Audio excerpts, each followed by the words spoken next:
भक्तामर स्तोत्र हमें सिद्ध कैसे हो जाए, वो लाभ हमें कैसे प्राप्त हो, उसकी प्राप्ति के लिए 8 अंगों सहित हमें भक्ति करना चाहिए, ज्ञान प्राप्त करना चाहिए। उन 8 अंगों का जो नाम था शब्दाचार, अर्थाचार, उभयाचार, कालाचार, बहुमानाचार, विनयाचार, उपधानाचार और अनन्यवाचार। शब्दाचार से अर्थ सही उच्चारण होना चाहिए। जो जैसा लिखा है उसे हम वैसा पढ़ें। एक कमी होती है, हम देखते तो सही हैं, लेकिन अब जो हमारी जिह्वा पर बैठ जाता है निकलता वही है ना। देख रहे हैं यहाँ पर भक्तामर प्रणत लिखा है, भक्तामर प्रणत लिखा है, लेकिन पढ़ते क्या हैं? जो हमारे माइंड में फीड हो चुका है वही मुख से निकलता है। ऐसे ही है। अब जिसे भक्तामर स्तोत्र पहले से कंठस्थ है, अब उसने यदि गलत याद कर लिया हो तो गलत ही निकलेगा। यदि हम सही भी बता दें वो समझ भी लेगा, लेकिन निकलेगा टंग उसकी वहीं जाएगी। क्यों ऐसा? अब जो संस्कार बन गए हैं उस संस्कार को पलटना, बदलना बहुत कठिन सा होता है। कोरी स्लेट में लिखना बहुत आसान होता है और भरी हुई स्लेट में मिटा कर के लिखना थोड़ा सा कठिन हो जाता है। और सबकी स्लेट जो है भरी है ना। सबकी स्लेट में बहुत कुछ लिखा जा चुका है, बहुत बार लिखा जा चुका है। तो हम आपसे कह रहे हैं सही लिखो, तो क्या करोगे आप? पहले मिटाना पड़ेगा, लिखने के पहले उसे इरेज करना पड़ेगा, साफ करना पड़ेगा। और मिटाना बहुत कठिन होता है। कठिन होता है ना। हाँ, यदि आप रब करो, इरेजर से इरेज करो, पेपर में क्या हो जाता है? या तो धब्बा जैसा आ जाता है अथवा पेज जो है फटने सा लगता है। ऐसे ही माइंड भी है हमारा। अब बैठ चुका है, उसे हटाओ, फिर नया उस पर लिखो। अब क्या करें? जो है सो है, उसे तो बदल नहीं सकते, जो लिखा जा चुका है। अब नए तरीके से, फ्रेश तरीके से कोशिश करना हम उसमें सुधार लेकर के आए। तो शब्दाचार मतलब जैसा लिखा गया है वैसा उच्चारण हो। शब्दाचार से मतलब देखने से नहीं है, शास्त्र को पढ़ने से नहीं है। नहीं, हम अक्षर मन ही मन बिना उच्चारण किए देख रहे हैं तो नहीं। शब्द जो है हमारी कर्णेंद्री का विषय बनता है। यानी जब गुरु महाराज हमसे कहते हैं उसे हम सुनते हैं।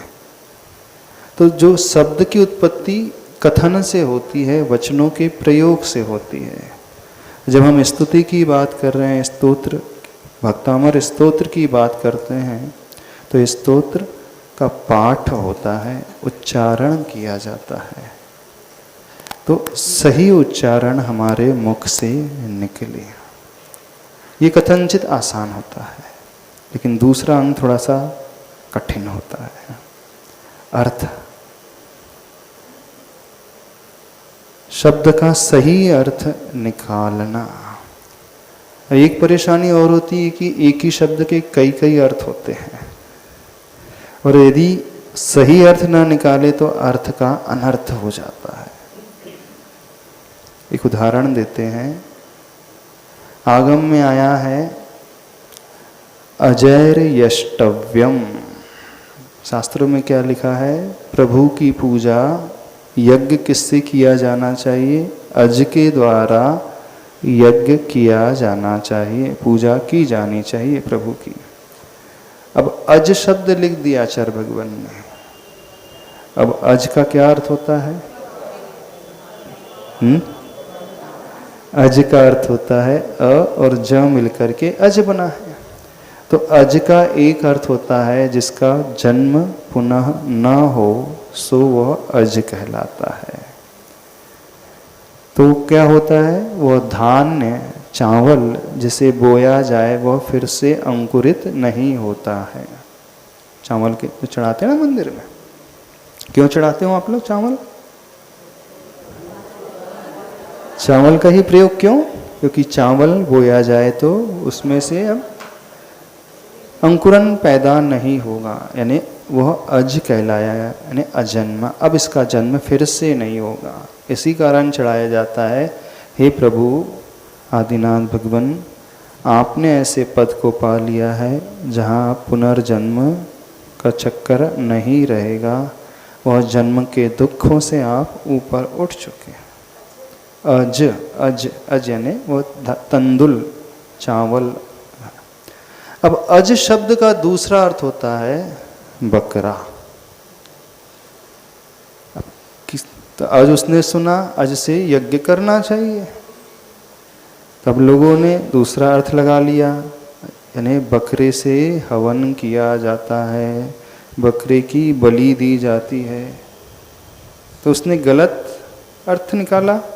शाब्दिक अर्थ तो अज का बकरा भी होता है, लेकिन हमें सही भाव पकड़ में आना चाहिए। यानी यहाँ पर अज का प्रयोग किस रूप में होगा? बकरे के रूप में हो गया तो वह अर्थ का अनर्थ हो जाएगा, और चावल के रूप में हो गया तो वह सही अर्थ में लिया जाएगा। तो शब्दार्थ के साथ साथ जो होता है भावार्थ भी सही आना चाहिए। कई लोग शब्द का अर्थ तो डिक्शनरी के अनुसार सही निकाल सकते हैं, निकाल लेते हैं, लेकिन आगम के अनुरूप उसका अर्थ सही नहीं निकाल पाते हैं, और वहीं सब गड़बड़ी हो जाती है। जिस आगम के अनुरूप अर्थ निकालना चाहिए वैसा हम निकाल रहे हैं कि नहीं? तो दूसरा अंग है ज्ञान की प्राप्ति के लिए अर्थाचार। भावार्थ सही निकले, और उसी के कारण, उसको सही नहीं समझने के कारण आज बहुत सारे मतांतर खड़े हो गए। पूजा पद्धति में बहुत सारी विभिन्नताएं आते चली गई। लोग अपने अपने सोच के अनुसार उस शब्द का वैसा अर्थ निकाल लेते हैं, और उनका जीवन जो है फिर विपरीत दिशा में बढ़ते चला जाता है। अब लेकिन सबके पास इतनी बुद्धि तो होती नहीं कि वो सही अर्थ निकाल ले।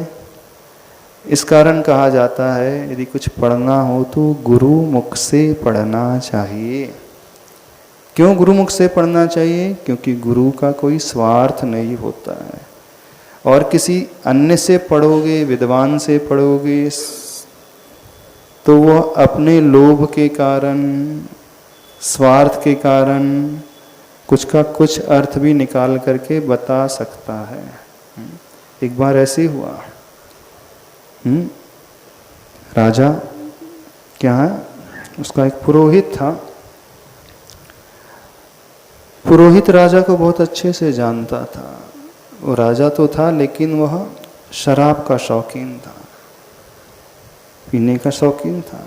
एक बार पुरोहित को राज्य से दूर जाना पड़ा, तो उसने अपने बेटे से कह दिया, मैं आज राजा के पास नहीं पहुंचूंगा, तो तुम चले जाना और राजा को उपदेश दे देना। तो राजा के पास आज पुरोहित का बेटा आया, तो पुरोहित ने अर्थ पढ़कर, इन्हें शास्त्र पढ़कर के अर्थ निकाल लिया कि जो शराब पीता है वह नरक जाता है। एक बूंद शराब पिएगा तो उसको नरक जाना पड़ेगा, एक बूंद भी पिएगा तो उसे नरक जाना पड़ेगा। राजा ने पहली बार ऐसा उपदेश सुना। बोले तुम्हारे पिता ने तो आज तक मुझे नहीं बताया कि जो शराब पीता है उसे नरक जाना पड़ता है। बोले तुम तो पूरा गलत उपदेश दे रहे हो। उसने उसे बाहर निकलवा दिया। जब पुरोहित आया, उसने पूछा क्यों, क्या हुआ? और राजा ने डांट करके बाहर निकल, तुमने क्या किया था? मैंने ये बताया कि जो एक बूंद भी शराब पीता है उसे नरक जाना पड़ता है। पुरोहित जी पहुंचते राजा के पास, राजा वैसे ही नाराज थे, तो बोले भूल क्षमा हो प्रभु, राजन वो तो नया नया बच्चा था, उसे क्या पता था। बोले उसने ऐसा कहा? उसने बिल्कुल गलत कहा। बोले क्यों? जो एक बूंद पीता है उसे नरक जाना पड़ता है, जो बोतल भर पीता है उसे थोड़ी जाना पड़ता है। क्या लिखा है शास्त्रों में? एक बूंद के लिए लिखा है ना, पूरी पीने के लिए तो लिखा नहीं है। अब पुरोहित जी ने ऐसा अर्थ क्यों निकाल लिया? क्योंकि राजा से उसे सब कुछ मिलता था, वो जानता तो था ये सही नहीं है, लेकिन लोभ पैसे का था, तो पैसे के लोभ के लिए वो शास्त्र के भी विपरीत अर्थ निकाल करके रख देते हैं। आज ऐसे बहुत सारे विद्वान मिल जाएंगे जिन्हें सैलरी मिलती है, जिन्हें मान सम्मान मिलता है, तो वह अर्थ का अनर्थ दुनिया के समक्ष रख देते हैं। इस कारण आचार्य भगवान कहते हैं जब भी हमें कुछ सीखना हो तो गुरु मुख से ही सीखना चाहिए, तभी भावार्थ सही निकल करके आएगा। समझ रहे हो? नहीं समझ रहे हो? तो भावार्थ पकड़ में आना चाहिए। तीसरा अर्थ है अंग ज्ञान का, अंग तीसरा कौन सा है? उभयाचार, यानी हम पढ़े भी सही और भाव भी सही निकालें। तो कुछ लोग पढ़ते तो अच्छा हैं गा गा करके, लेकिन भाव की ओर नहीं पहुंच पाते हैं, और कुछ लोग भाव तो पकड़ लेते हैं लेकिन वह सही पढ़ नहीं पाते हैं। तो दोनों ही की आवश्यकता है। चौथा अंग है कालाचार। अब जो समय का ध्यान नहीं रखेगा, काल का ध्यान नहीं रखेगा, उसे विद्या का फल, ज्ञान का फल, भक्ति का फल नहीं मिल पाएगा। ऐसा होता है जब आप स्कूल में अपने बच्चों को भेजते हो तो अपने टाइम से भेजते हो? बताना मैं, अपनी अनुकूलता से भेजते हो कि स्कूल टाइम से भेजते हो? क्यों? वहाँ डिसिप्लिन क्यों फॉलो होता है?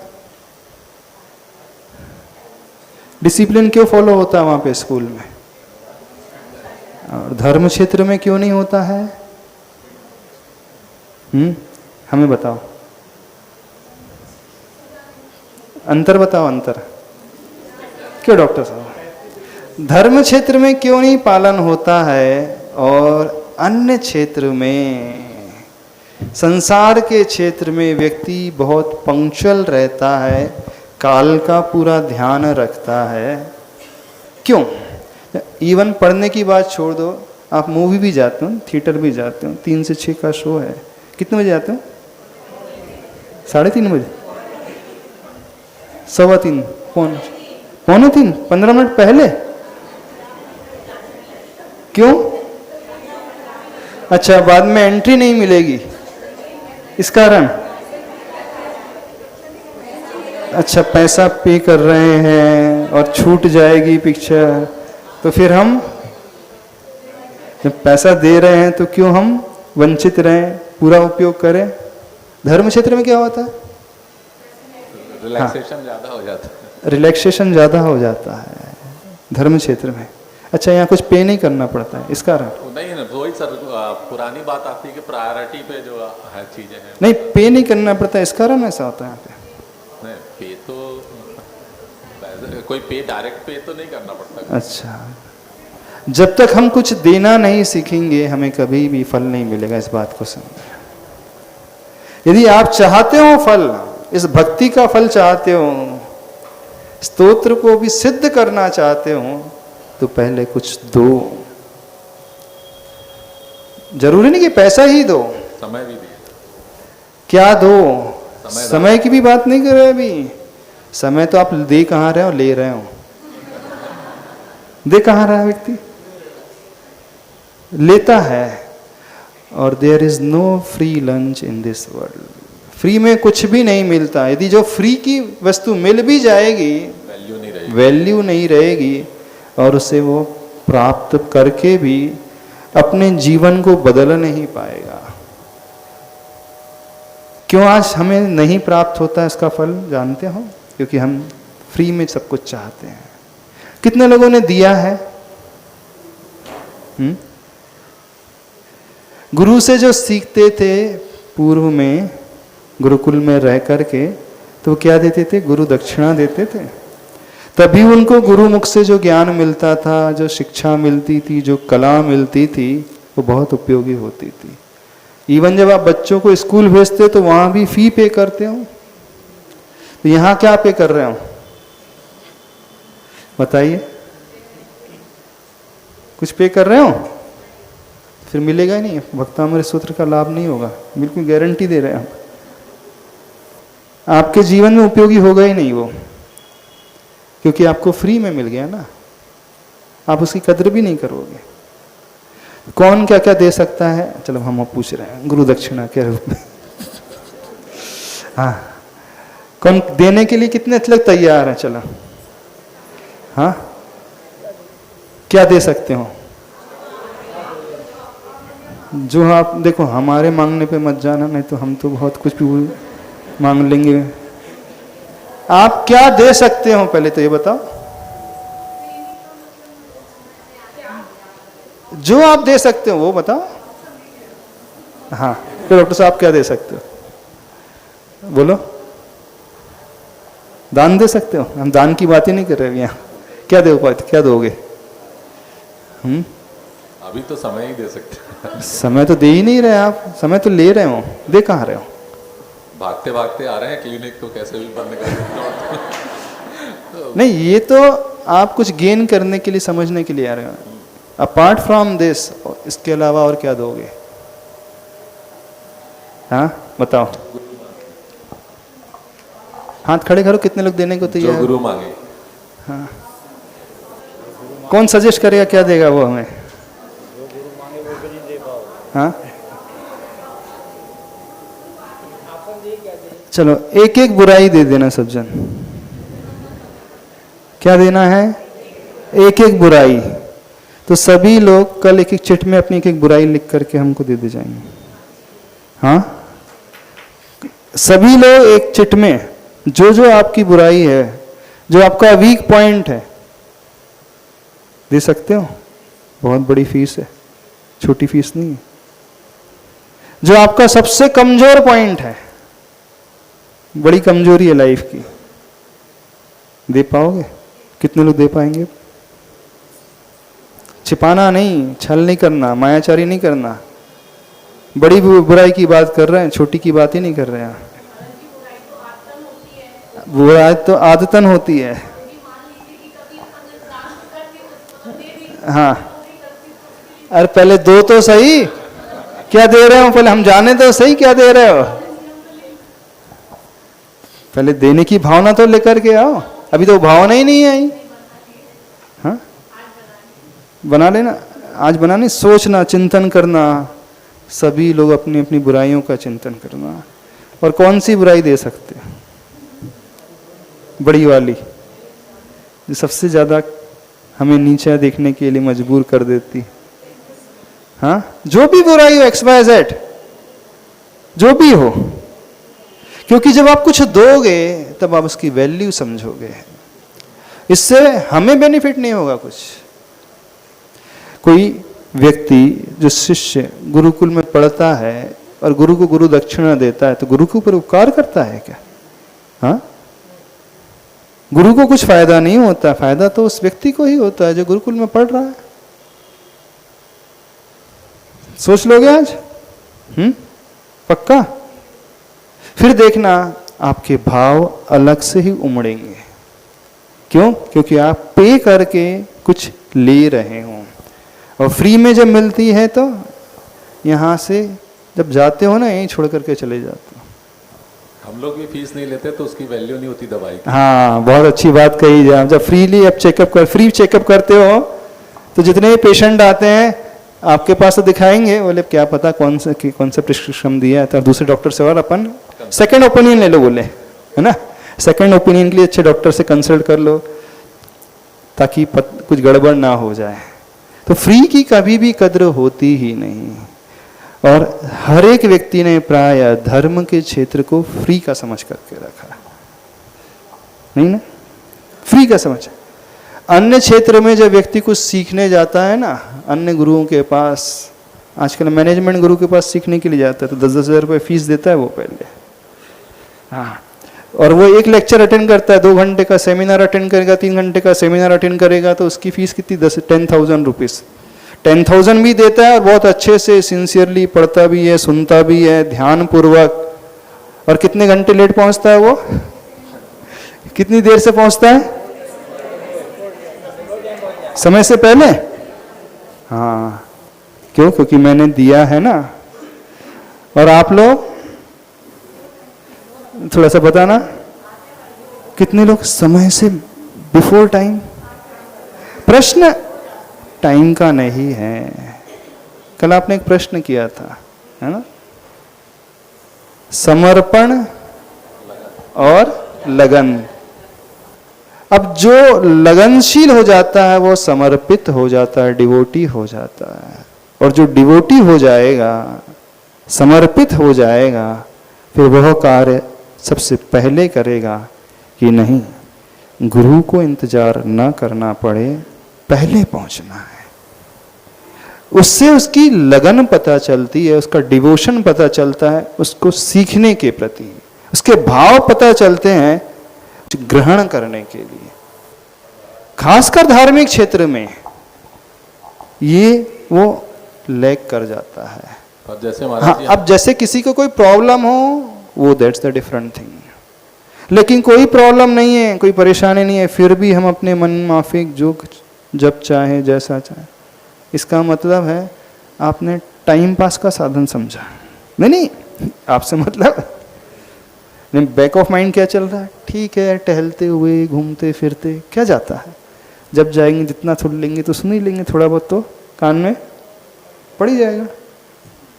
तो ऐसी मेंटलिटी जो होती है वो कभी ग्रास्प करने ही नहीं देगी, क्योंकि हमने जो है अपने सारे दरवाजे बंद करके रखे हैं पहले से ही, उसके भीतर कुछ प्रवेश ही नहीं कर सकता।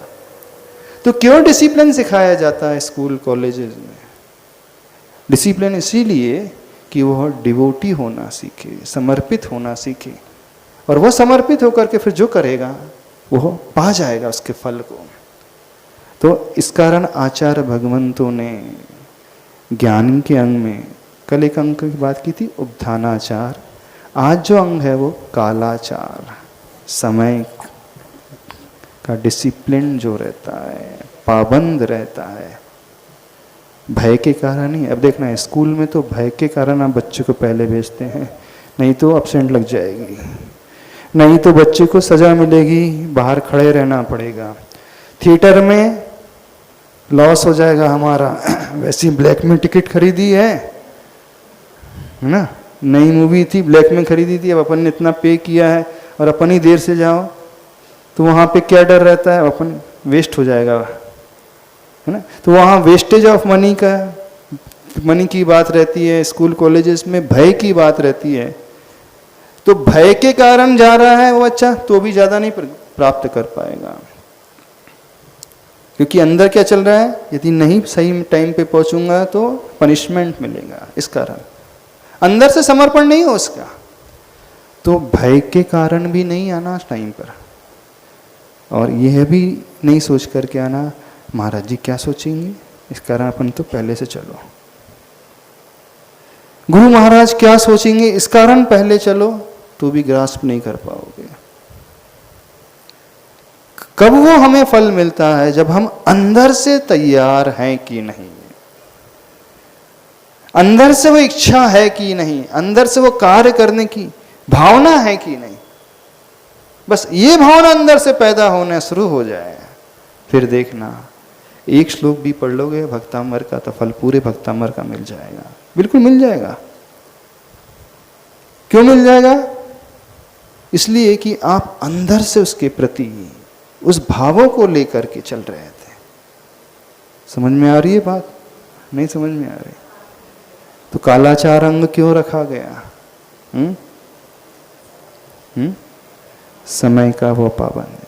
अब दूसरे तरीके से बताते हैं कालाचार। कितने लोग चाहते हैं भक्तामर उनके जीवन में सबसे उपयोगी टूल बन जाए, माध्यम बन जाए। जब जब जीवन में विपत्ति आए हम भक्तामर का पाठ पढ़ें और विपत्ति दूर हो जाए। वैसे तो विपत्ति दूर करने के लिए नहीं करना, हमने पहले दिन कहा था।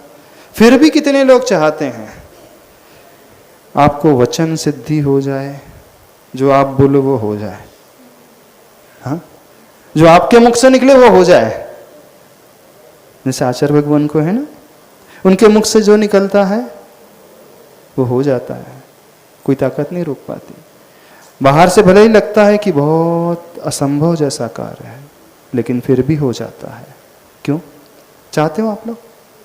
हम एक कला बताते हैं, बता सकते हैं। आपको भी वचन सिद्धि हो सकती। कितने लोग चाहते हैं आपके मुख से जो निकले वो हो जाए? हाथ खड़े करो। बहुत बड़ी चीज बता रहे हैं, बहुत रहस्य की बात बता रहे हैं। हाँ, वचन सिद्धि। कितने लोग हाथ खड़े करो। कितने लोग चाहते हैं वचन सिद्धि? जो आप चाहते हो जाए आपको। आप जिसके लिए जो बोल दो उसका वो काम हो जाए। अरे बहुत बड़ा मंत्र बता रहे हैं, बहुत बड़ा ऐसा मंत्र, और सही में सिद्ध भी हो जाएगा।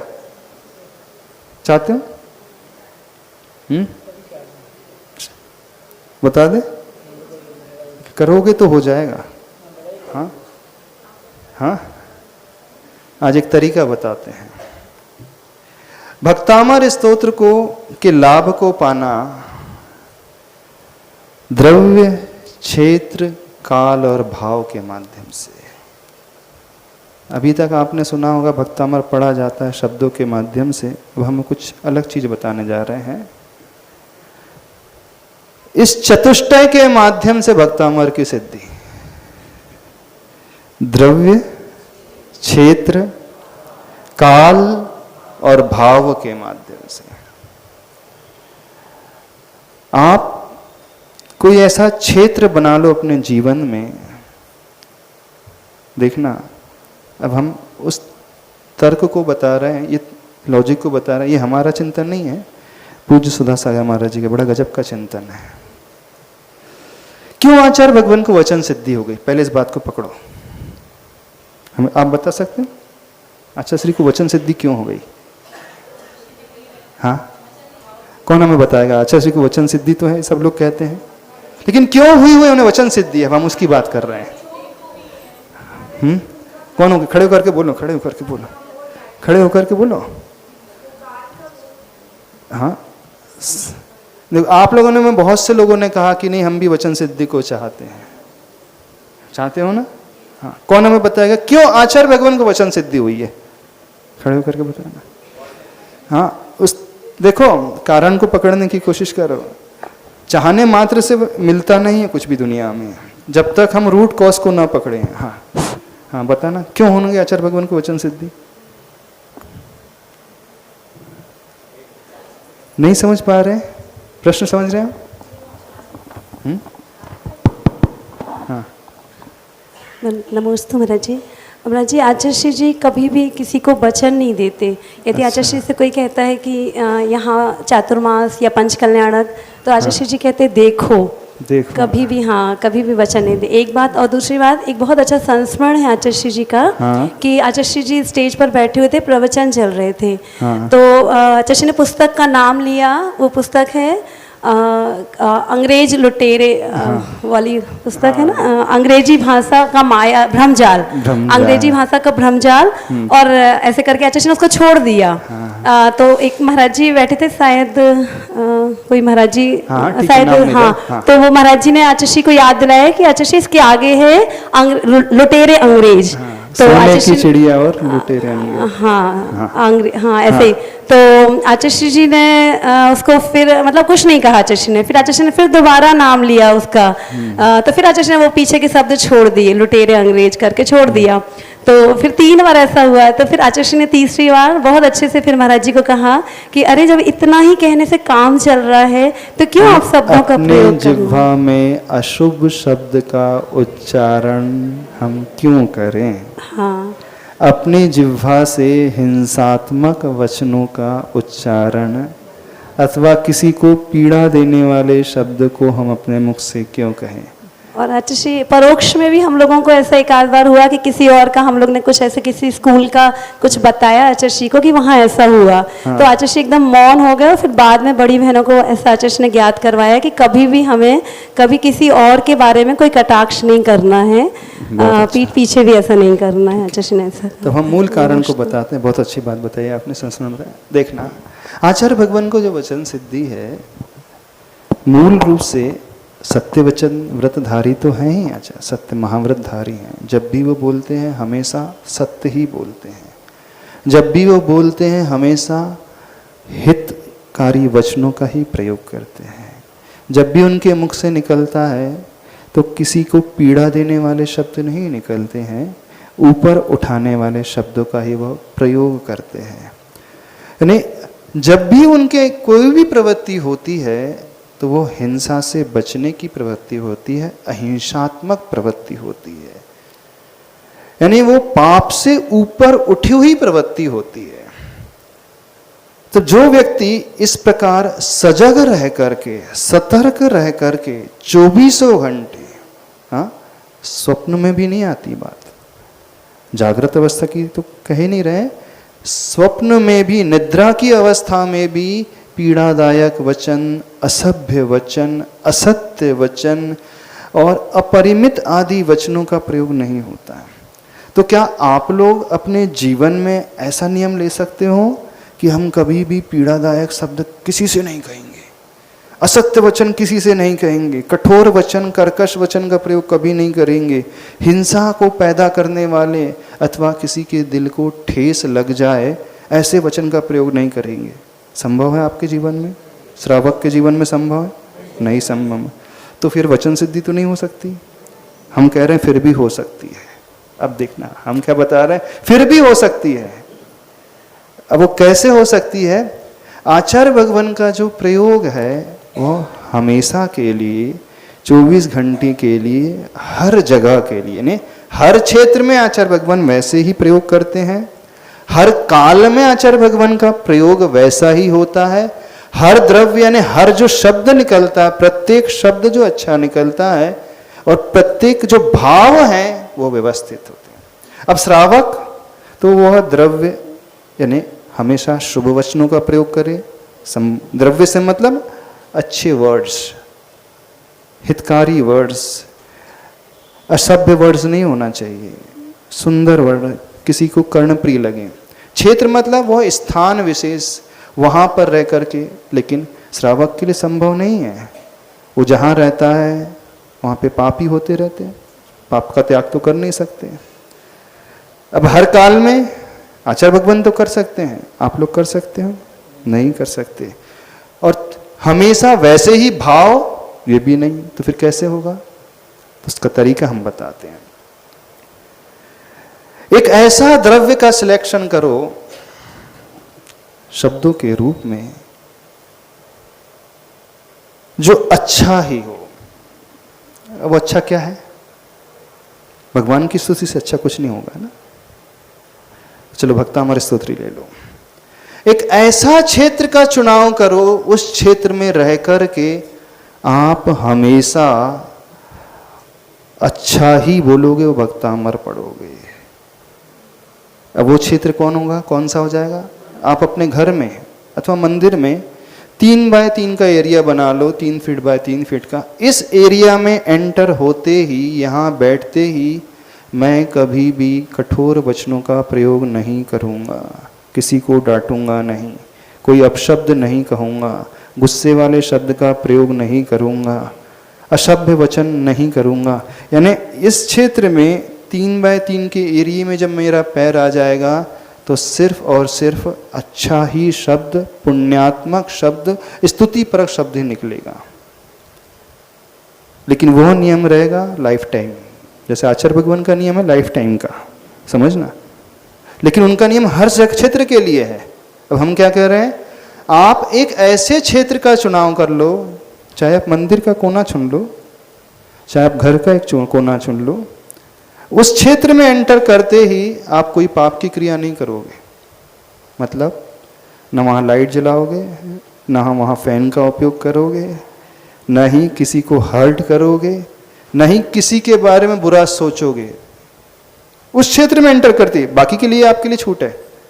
समझना हम क्या कह रहे हैं, क्या कहा जा रहा है। एक ऐसे क्षेत्र का चुनाव। पूरा मंदिर तो नहीं कर सकते, क्योंकि पूरे मंदिर में तो कभी कभी आप कुछ भी बोल भी जाते हो, कसाई भी भड़क जाती है। अथवा घर में कर लो, कर सकते हो। और एक ऐसा टाइम 24 घंटे कर सकते हो, पॉसिबल नहीं है। कितने टाइम हम अच्छे से रह सकते हो 24 घंटे में से 1 घंटा, शायद वो भी बहुत लंबा हो जाएगा। 10 मिनट, 15 मिनट, चलो 15 मिनट का टाइम आप चुन लो। सवेरे 7 से लेकर 7:15 तक मैं जब भी बोलूँगा अथवा बोलूँगी अच्छा ही बोलूँगी। क्या कह रहे हैं? सवेरे 7 से लेकर सवेरे 7:15 बजे तक मेरे मुख से जो भी शब्द निकलेगा वह स्तुति परक शब्द निकलेगा, प्रशंसात्मक शब्द निकलेगा, किसी की निंदात्मक नहीं निकलेगा, किसी का बुरा करने वाला नहीं निकलेगा। यानी वो काल आप चुन लीजिए। उस काल में मैं कभी बुरा किसी का सोचूंगा भी नहीं। छोटी चीज नहीं कह रहे हैं, बहुत बड़ी चीज कह रहे हैं, समझना। लेकिन ये नियम रहेगा लाइफ टाइम के लिए, 4 दिन 1 साल के लिए नहीं रहेगा। क्या आप कोई 24 घंटे में से ऐसा टाइम पीरियड चूज कर सकते हैं?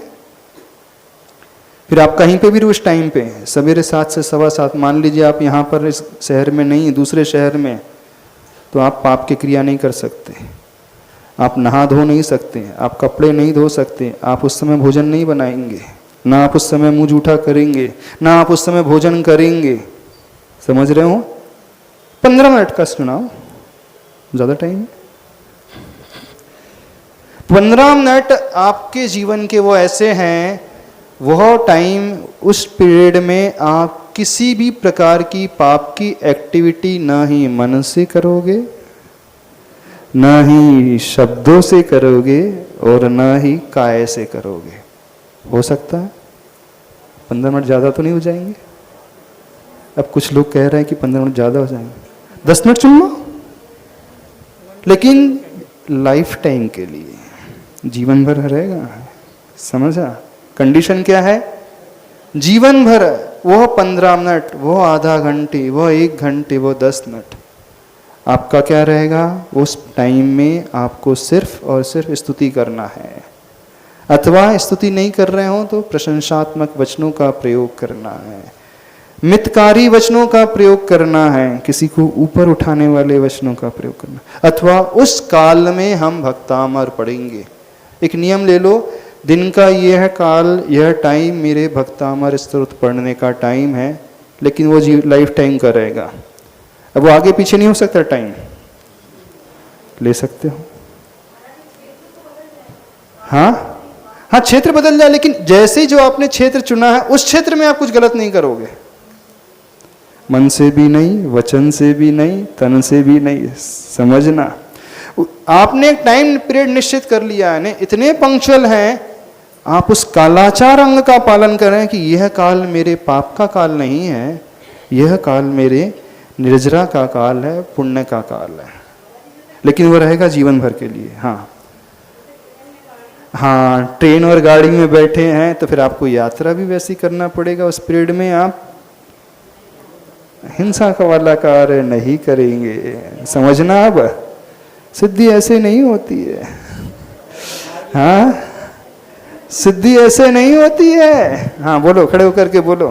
मैं जी को बैठे रहेंगे, लेकिन ट्रेन तो चल रही, उसके नीचे तो कितने सारे जीव मर रहे हैं। समझना। हाँ, हेलो। अब उसमें भी 2 तरीके से हो सकते हैं। एक जो अब इमरजेंसी, उसके बिना नहीं चल सकता है। मैं जी को निहार की बाधा हो उसमें तो। हाँ, निहार की बाधा उत्पन्न हो जाए उसमें तो। निहार बाथरूम मलमूत्र त्याग की, निहार की बाधा, तो वो आपको एडजस्ट करना है पहले या बाद में। इसका रंग हम करें 15 मिनट जो भी है। यानी पहली कंडीशन तो इंटेंशनली हम कुछ भी नहीं करेंगे। दूसरा, अनइंटेंशनली यानी अबुद्धिपूर्वक भी ना हो, लेकिन अबुद्धिपूर्वक हर एक के लिए पॉसिबल नहीं है। कम से कम एटलीस्ट बुद्धिपूर्वक तो कुछ भी नहीं करेंगे, ऐसा संभव? क्या समझ रहे हो? जीवन में एक ऐसा द्रव्य बनाओ, एक ऐसा स्रोत का चुनाव करो, एक ऐसी गाथा का चुनाव करो, एक ऐसे सूत्र को चुनो, एक ऐसे मंत्र को चुनो। वो शब्द, वो लेखन, वो मंत्र, वो द्रव्य बस आपको सिद्ध हो जाए। एक ऐसा टाइम पीरियड बनाओ, उस टाइम पीरियड में आप कोई भी संसार के कार्य नहीं करोगे। एक वाला हूं, समझ में आ रही बात? नहीं समझ में आ रही? आसान चीज नहीं है, समझना। ये लाइफ टाइम के लिए है, और ऐसा नहीं कि आप 1 महीने 15 दिन की बात। यदि आप सिद्धि चाहते हो तो जीवन भर के लिए होगी। फिर देखना, अब उसका लाभ ही होगा, आप उस टाइम में कुछ भी बोल लो किसी के लिए, जाओ तुम्हारा भला हो जाए, तो हो जाएगा, देख लेना, बिल्कुल हो जाएगा। क्यों? क्योंकि वो आपका सिद्ध वक्त हो गया, सिद्ध समय हो गया आपका। क्यों सिद्ध हो गया? क्योंकि आपका संकल्प है इस टाइम में 7 से 7:15 तक मैं कोई पाप के कार्य नहीं करूंगा, ना मन से ना वचन से कहें। तो वो टाइम पीरियड आपके लिए सिद्ध हो गया। अथवा उस क्षेत्र में आपने सिद्ध कर लिया कि ये क्षेत्र मेरे जीवन का ऐसा क्षेत्र है, इस क्षेत्र में आते ही मैं किसी भी प्रकार की गलत क्रिया नहीं करूंगा, तो वो क्षेत्र आपको सिद्ध हो जाएगा। फिर उस क्षेत्र में जाकर के आपके मुख से जो निकल जाएगा वो सिद्ध हो जाएगा। आप किसी के लिए कुछ भी कहोगे, हो जाएगा सिद्ध, क्योंकि आपका नियम क्या है? ये मेरा पाप का क्षेत्र नहीं, पुण्य का क्षेत्र है। एक ऐसा सूत्र, उस सूत्र को पढ़ करके आप जो बोलोगे वो हो जाएगा।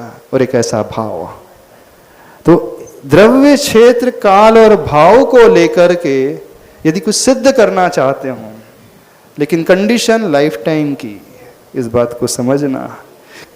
आप उस बात को पकड़ो, आचार्य भगवान को सिद्ध क्यों है, बस उसी सिद्धि को हमें लाना है। ये बड़ा गजब का चिंतन पूज्य सुधा सागर महाराज जी करता। तो द्रव्य, क्षेत्र, काल और भाव से हम सिद्धि करना सीखें। यानी व्यक्ति इतना ज्यादा उसके प्रति डिवोटी हो जाएगा, इतना ज्यादा समर्पित हो जाएगा कि हो जाएगा, उसकी लगन इसकी इतनी गहरी हो जाएगी कि नहीं, ये है। फिर देखना चमत्कार उसके जीवन में अपने आप घटते चले जाएंगे। समझ में आ रही बात? नहीं समझ में आ रही? हाँ, आप घर का स्थान चुन लो, आप मंदिर का चुन लो, पर रहेगा वो एक ही जो आपको चुनना है।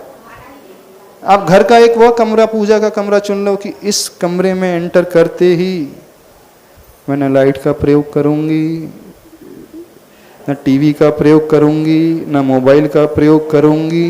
जो जैसा है नेचुरल स्टेट में, बस मेरे मुख से उस समय अच्छे शब्द, उस एरिया में अच्छे शब्द, और वो मेरा द्रव्य, वो सूत्रात्मक द्रव्य, वो श्लोक कोई भी भक्तामर का, चलो तुभ्यम नमस्ते भुवनार्ति हराय, वो श्लोक आपको सिद्ध हो जाएगा। फिर उस श्लोक को पढ़ करके आप जो भी कार्य करने जाओगे, आपके कार्य में सफलता मिल जाएगी। हम कह रहे हैं वो श्लोक सिद्ध हो जाएगा, वो अक्षर सिद्ध हो जाएगा, वो मंत्र आपको सिद्ध हो जाएगा। लेकिन शर्त क्या है?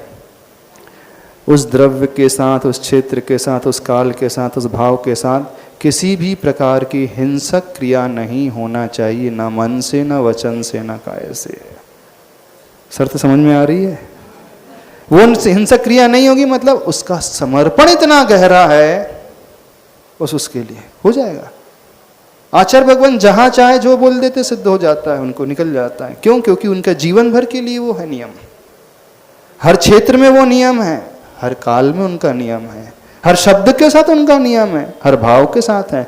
इस कारण जहां जाते हो जाता है। यानी इतना निर्दोष आचरण उनका है, इतनी निर्दोष चर्या, इतनी विशुद्धि परक चर्या है, और वो विशुद्धि परक चर्या ही उन्हें आज यहां तक लेकर के आई है।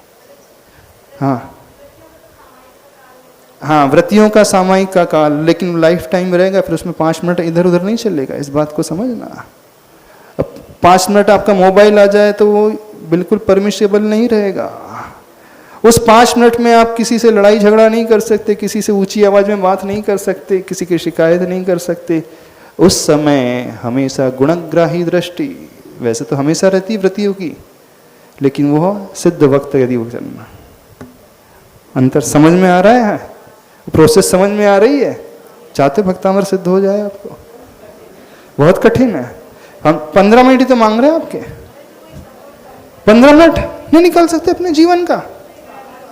हाँ 10 मिनट, चलो 15 मिनट ज्यादा और 10 मिनट, लाइफ का 10 मिनट, दिन भर में 24 घंटे में 10 मिनट। क्या हो गया? क्या कानाफूसी होने लगी? माइक से बोलो ताकि सबको विषय क्लियर हो जाए। आपकी क्या शंका है, हम समझे तो डाउट क्या है? नमस्ते महाराज जी। जैसे अपन बाहर जा रहे हैं, ट्रेन में है, हाँ। तो ट्रेन को रोकेंगे थोड़ी ना उसने टाइम हाँ, तो के लिए। प्लानिंग इस प्रकार से वो करेगा कि उस टाइम में तो मुझे धर्म करना है। महाराज जी एक बार का नहीं, पाप हमेशा की वो चीज है ना। तभी तो देखो, कभी कभी तो ऐसा पड़ेगा ही टाइम। तो सिद्धि ऐसे ही नहीं होती, अब ये बात भी समझ लो। हाँ, वो हमेशा की चीज तो रहेगी, तो हमेशा की चीज। आप उस सिद्धि के एवज में क्या खोने को तैयार हो, पहले वो आपका समर्पण मांग रही है। आप क्या देने के लिए तैयार हो उसके एवज में? आप अपने जीवन का कीमती वक्त दे सकते हो, आप जीवन की सारी सुख सुविधाएं त्याग कर सकते हो उसके बदले में। आपका समर्पण उतना है क्या? वो समर्पण का भाव सिद्धि लाता है। टाइम से कुछ लेना देना नहीं है। उस समय हम सिर्फ अच्छा ही अच्छा करेंगे। समझ रहे हो? वो अंजन चोर को क्यों सिद्धि हुई थी? बस इसी कारण हो जाती है। और अपने को क्यों नहीं होती है? अपन बहुत सारे एक्सक्यूजेस ढूंढ लेते हैं। वो तो ट्रेन में उस समय तो यात्रा करने जाना, उस समय तो छूट मिलना चाहिए ना। तो हमारा मन क्या था? उसकी छूट। किसकी छूट? बाहर की छूट, ट्रेन की छूट, फलाने की छूट, ढिकाने की छूट। तो बस जहां छूट की बात आ गई, हमने एक्सक्यूज ढूंढ लिया, हो गया, खत्म, सब कुछ समाप्त हो जाएगा। वो जो छूट की जहाँ बात है, मतलब वो परीक्षा की घड़ी की बात आ गई। महाराज जी परीक्षा में नकल की छूट, बाकी 24 घंटा साल भर अच्छी मेहनत करेंगे, है ना? तो वही तो परीक्षा है। और परीक्षा जीवन में हमेशा नहीं होती है, बहुत कम बार होती है। और परीक्षा के क्षण ही निर्धारित करते हैं हम पास हो रहे हैं कि फेल हो रहे हैं। समझो इस बात को। कभी भी 24 घंटा जीवन भर प्रतिकूलता ऐसी नहीं आती है। कभी कभार ही ऐसी परिस्थिति निर्मित होती है जब व्यक्ति को परीक्षा देना होता है। बस उस समय परीक्षा के क्षणों में हम क्या अर्पण करने के लिए तैयार हैं? अपने आप को अर्पण करने के लिए तैयार? इतना समर्पण है? नहीं महाराज जी वो तो नहीं हो पाएगा, फिर ये भी नहीं हो पाएगा। नहीं समझ में आ रही? हाँ कठिन है, बहुत कठिन है। हाँ तो वो तो कठिन महाराज जी है। इसको लाइफ टाइम न लेके पहले 1 हफ्ते के लिए ले लें, फिर बाद में 2 हफ्ते का, फिर 1 महीना ले लें। खड़े होकर बोल, क्या बोल रहे हो? इसको लाइफ टाइम न लेकर कल 1 हफ्ते के लिए पहले शुरुआत करें ट्रेनिंग रूप हाँ में। कोशिश करो, तो बाद में- अभ्यास करो, करते रहो, लेकिन ट्रायल के रूप में, सैंपल के रूप में कभी सिद्धि नहीं होती है। हम नहीं, प्रैक्टिस करके देखते हैं, फिर देखते हैं कुछ मिलता है कि नहीं, कभी नहीं होती। नहीं 1 हफ्ते में सफलता मिल गई समय की, तो आप उसको हाँ तो 15 आप दिन कर कोशिश लें, करो, 1 महीने हफ्ते, कर 1 लें। महीने करो, 1 साल करते रहो, लेकिन समर्पण जीवन भर का चाहिए। आचार्य भगवान को क्यों हुई? उनका समर्पण है ना? उन जैसा समर्पण हमारे पास है। उनका समर्पण, गुरुदेव के पास गए तो आजीवन उन्होंने वाहन को त्याग कर दिया। तो आप लोग गृहस्थ हो तो इस कारण आपसे 24 घंटे थोड़ी करवा रहे हैं हम कह भी नहीं रहे 24 घंटे करना आपको, 10 मिनट तो कह रहे हैं, 15 मिनट ही तो कह रहे हैं। समझ रहे हैं ना? गृहस्थ को वो कर नहीं सकता। समझो आचार्य भगवान को ये प्राप्त क्यों हुआ? उनका समर्पण अपने गुरु के प्रति, आचार्य भगवान ज्ञान सागर जी के प्रति। उन्होंने कोई शंका नहीं की, कोई एक्सक्यूज नहीं ढूंढा, कोई विकल्प नहीं रखा। यदि क्या होगा, जीवन भर वाहन का त्याग।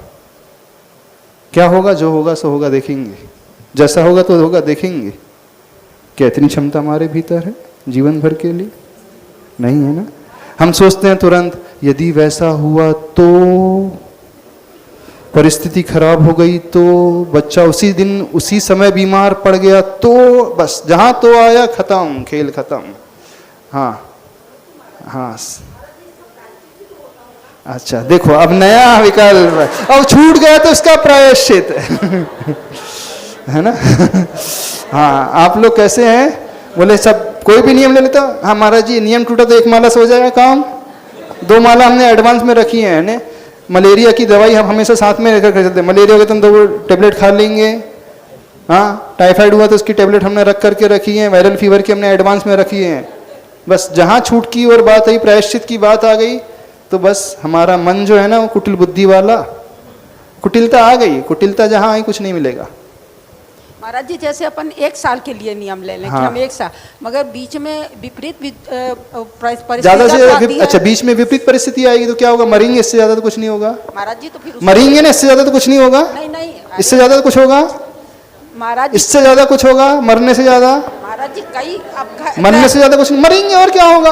अरे महाराज जी गृहस्थी में रहेंगे तो हाँ। कितनी विपदाएं आती हैं। हाँ तो वो इस कारण तो कह रहे हैं नहीं, हर तो गृहस्थ फिर को ये, अपन को भी तो देखना जरूरी हर है। गृहस्थ को ये सिद्ध नहीं हो सकता। सिद्धि के लिए तो वैसा समर्पण चाहिए। नहीं तो हाँ घर के लोग नहीं कहने लगेंगे बैठ गई पुजारन। हाँ बैठ गए पुजारन, हम थोड़ी बोलेंगे घंटे भर नहीं 3 घंटे बैठो। हाँ हाँ माइक से बोलना। हाँ समय हो रहा है, बस हमको छोड़ना है। नमस्ते महाराज जी, सब लोभ क्यों कर रहे हैं कि हमें वचन सिद्धि ही हो? भाव शुद्धि तो उस समय बना ही सकते हैं ना, नियम तो ले ही हमने एक सकते हैं। लॉलीपॉप दिखा दिया ना तो सब उसमें लग गए शायद। हाँ, सब वचन सिद्धि में ही आ गए। चाहे वचन नमस्ते सिद्धि की महाराज। हो चाहे भाव शुद्धि की बात हो, वह समर्पण भीतर आना चाहिए, इतना कह रहे हैं। और वो भाव पैदा हो गया तो सब कुछ अपने आप मिल जाएगा। आज समय हो गया, इतना ही रखते हैं, ठीक है। बोले देवादिदेव खजारर्षि आदिनाथ भगवान की, संत श्रोमणी आचार्य भगवान गुरुदेव श्री विद्यासागर जी महाराज।